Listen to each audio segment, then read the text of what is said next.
Good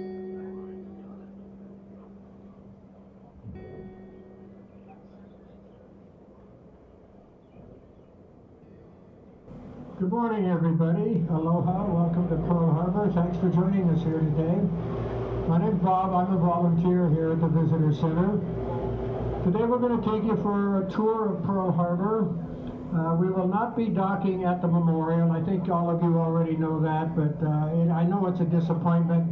We do apologize for that, but there's a structural problem there, and it's just not considered safe to walk on the memorial. So we will be getting close enough. You'll be able to get pictures if you'd like to do that. The first leg is we'll be going by the memorial. This side of the boat will have the best view. Just sit tight over on this side. We're going to do a U-turn, come back, and then all of you will have the same view of the memorial. So everybody will have a chance to get photos if you'd like to do that. And while we're going around the harbor, what I'm going to try to do verbally is to take you back to that morning, December 7, 1941, and walk with you through some of the events that occurred that day. Now the day started off one of those December days that we love here in Hawaii.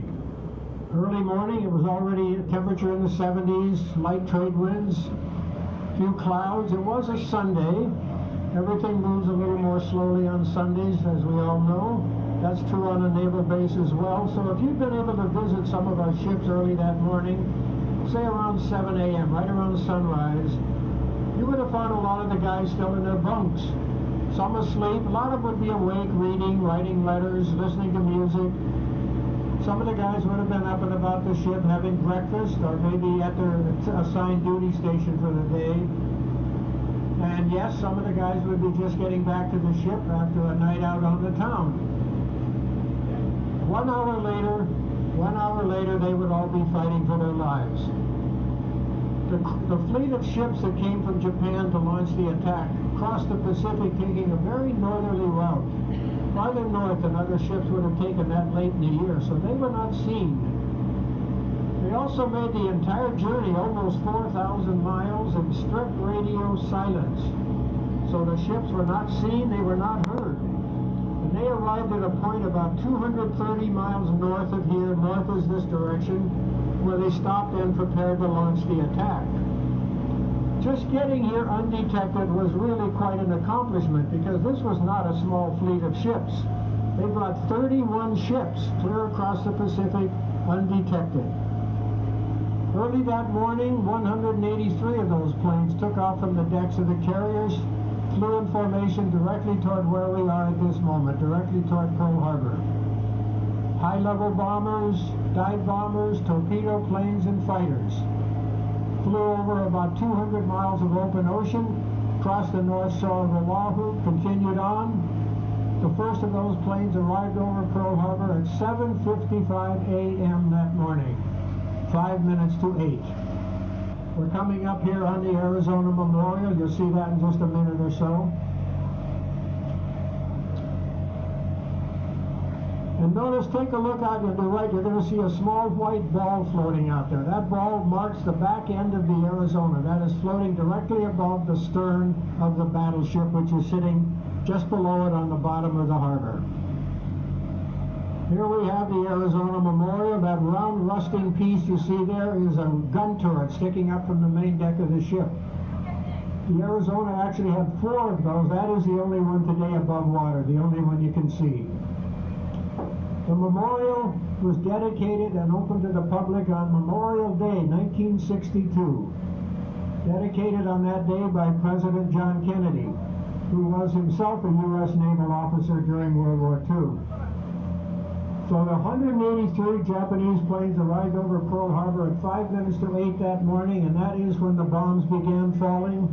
That's when the torpedoes started cutting through the water directed at our ships, and guns on a lot of the planes started strafing our ships in the harbor and our planes on the ground. And everything at Pearl Harbor at that moment went from calm and quiet and peaceful to utter chaos. We had over 150 ships in Pearl Harbor that morning, over 150. Now they weren't all great big warships. Some were, they came in all sizes, and they weren't all in this area here. This is merely part of Pearl Harbor. If you look at a map of the harbor, you'll see it's actually divided into 3 sections. We call them locks. LOCH lock. This is the east lock beyond Fort Island, the middle lock farther out yet the west lock. We had ships in all of those areas. This great ship alongside us here right now is the USS Missouri. Very historic ship. World War II ended on the deck of that ship, September 2nd, 1945. The Japanese delegation signed the surrender documents on the deck of that ship, which put an end to World War II. The war that took the lives of 55 to 60 million people. 55 to 60 million human beings lost their lives in World War II. When the Arizona was hit, the ship had 1,512 crew members. 1,512 sailors and Marines were assigned to the ship. 1,177 of them were killed on that morning, which made it at that time, and it remains to this day, the greatest loss of life ever on a U.S. Navy ship. The other question we often get, did they ever go down to try to get the bodies out of the Arizona? The answer to that is they did recover some bodies, but the vast majority were not recovered because they simply could not be recovered. Something I mentioned earlier, after the ship was bombed, it caught fire. The entire ship burned out of control for almost 3 days. The bodies on the ship were incinerated in the fire, essentially cremated there on the ship. So today we can say there are still almost 1,000 remains still held within the Arizona. Never got them out, never could get them out.